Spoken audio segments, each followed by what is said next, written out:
नमस्कार दोस्तों, जय श्री कृष्णा, राधे राधे। दोस्तों, हमारे हिंदू धर्म में जितना महत्व भगवान की पूजा पाठ करने का होता है, उतना ही महत्व ईश्वर के सामने दीपक जलाने का और उनको फूलमाला अर्पित करने का है। आप सभी लोग भगवान के सामने दीपक जलाकर मंत्रों का उच्चारण तो करते ही हैं। आप लोग भी करते ही होंगे, और वही जो लोग भगवान के सामने बैठकर देर तक पूजा पाठ नहीं कर सकते, वह लोग एक दीपक तो जरूर जलाते ही हैं। लेकिन उसी समय हम ऐसी गलती कर देते हैं जिसका परिणाम हमें भुगतना पड़ सकता है। तो आखिर कौन सी है वह गलती? तो दोस्तों, वह गलती है दीपक की जली हुई बाती का गलत तरीके से इस्तेमाल करना। साथ ही हम भगवान पर फूल भी अर्पित करते हैं, और मंदिरों से या फिर भगवान पर चढ़ी हुई फूल माला मिल ही जाती है। तो भगवान पर चढ़ी हुई इन फूल मालाओं का हमें क्या करना चाहिए जिससे इन फूल मालाओं का अपमान ना हो? तो चलिए जान लेते हैं। आखिर आरती के बाद बची हुई बाती का और पूजा के फूलों का सही उपयोग कैसे करना चाहिए। वीडियो को अंत तक अवश्य देखें। तो दोस्तों, आप हनुमान चालीसा का पाठ, रामायण का पाठ कीजिए, श्रीमद् भागवत गीता का पाठ कीजिए, या फिर दुर्गा सप्तशती का पाठ कीजिए। इन सभी पूजा पाठ को करने से पहले सबसे पहला काम हम दीपक जलाने का ही करते हैं। हम भगवान के प्रति अपनी आस्था और अपने विश्वास को दीपक के जरिए ही भगवान तक पहुंचाते हैं। तो दीपक की लौ का जलना और बुझना, दीपक की लौ में फूल का बनना और दीपक में अधजली बाती का बचना क्या संकेत देता है, इस बारे में हम आपको पहले ही बता चुके हैं। अब जानते हैं कि दीपक की जली हुई बाती का हमें क्या करना चाहिए। तो अक्सर क्या होता है कि हम अपने घर में जो दीपक जलाते हैं, उनकी बची हुई बातें को एक साथ रखते हैं, और हफ्ते 15 दिन या महीने भर बाद हम जब भी किसी पवित्र जगह पर जाते हैं या पवित्र नदी के आसपास जाते हैं, उन सब की पोटली बनाकर उनको नदी में प्रवाहित कर देते हैं। अगर आप इन्हें सम्मान के साथ प्रवाहित कर रहे हैं तो बात अलग है, लेकिन हम लोग जल्दबाजी में इन्हें फेंक देते हैं, और फेंकना और प्रवाहित करना दोनों अलग बात होती है। तो पहले ये समझते हैं कि जो दीपक की जली हुई बाती है, यह कोई साधारण चीज नहीं है।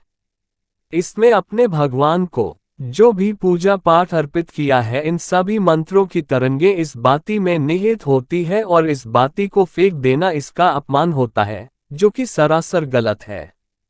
आप इस जली हुई बाती से वह चमत्कार कर सकते हैं जो आपकी सोई हुई किस्मत को जगा सकती हैं और आपके जीवन को पूरा बदल सकती हैं। बस आपको सही तरीका आना चाहिए। तो दोस्तों, आपने दीपक को जलाने के बाद भगवान के सामने जितनी देर तक मंत्र जाप किया है, भगवान का नाम जप किया है, जितनी भी पूजा अर्चना की है, सभी की शक्तियां इस दीपक के माध्यम से भगवान तक पहुंचती है। तो ये दीपक तो यकीनन बहुत ही ज्यादा शक्तिशाली हो चुका है। तो दोस्तों, आप अपने दीपक की जली हुई बत्तियों को इकट्ठा कीजिए। आप हफ्ते या 15 दिन तक का बाती एक साथ इकट्ठा कर सकते हैं। अब इन बत्तियों को और धूप बत्ती के नीचे बचे हुए राख को आप इकट्ठा कर लीजिए। अभी से एक मिट्टी के सकोरे में रखिए, और आप मिट्टी के सकोरे में इस बाती के ऊपर थोड़ा सा धूप चूरा, थोड़ी सी हवन सामग्री डालिए। इन सभी के ऊपर अब आपको थोड़ा सा कपूर और भी डालना है, और माचिस से इन सभी को जला दीजिए। अभी से जलाने के बाद जब ज्योत प्रज्वलित हो जाए, तभी से हाथ से बुझा दीजिए। ध्यान रखिए कि आपको फूंक नहीं मारनी है। अब इसमें जो धुआं निकलने लगेगा, अब आप भगवान श्रीमन नारायण का जाप करिए, और यह धुआं को अपने घर के कोने कोने में प्रवाहित होने दीजिए। लेकिन अब श्रीमन नारायण का मंत्र जाप करते रहे। ओम नमो भगवते वासुदेवाय मंत्र का जप करते रहे। आपको थोड़ी सी मेहनत जरूर करनी पड़ेगी, लेकिन यह मेहनत आपके लिए बहुत ही कमाल की सिद्ध होगी।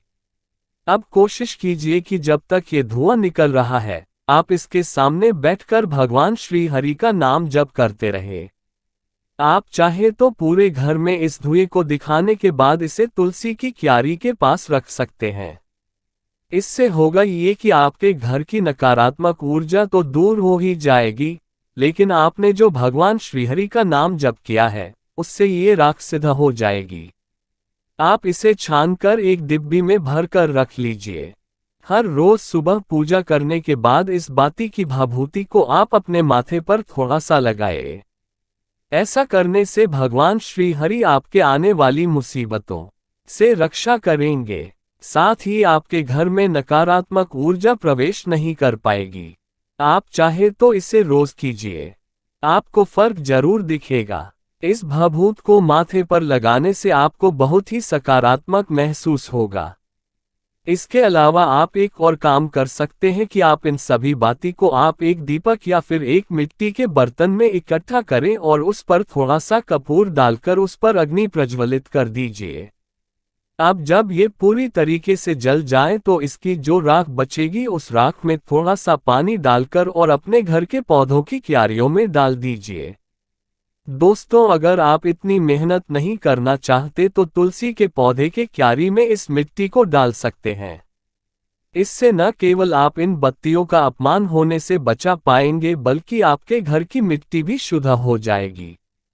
साथ ही आपको मंदिर से या पूजा के बाद आशीर्वाद के रूप में मिले हुए फूल और मालाओं का इस्तेमाल करना भी बता देते हैं। आप चाहे अपने घर के मंदिर में भगवान को फूल अर्पित करें, चाहे आपको मंदिर से फूल या माला भगवान के आशीर्वाद के तौर पर मिले, आपको इन्हें किसी भी नदी में नहीं फेंकना है और कूड़े कचरे में फेंककर इनका अपमान बिल्कुल भी नहीं करना है। इससे एक तो आप नदी को अशुद्ध बनाते हैं और भारी मात्रा में ऐसा करने से जल प्रदूषण भी बढ़ता है। पानी में जब यह फूल माला बहुत लंबे समय तक पड़ी रहती है तो ये सड़ जाती है। अब आप गंगा नदी, यमुना जी के पानी को ही देख लीजिए। यह नदियां पवित्र नदियां हैं, लेकिन आप अभी के समय में इन नदियों का जल बिना संशोधन के नहीं पी सकते।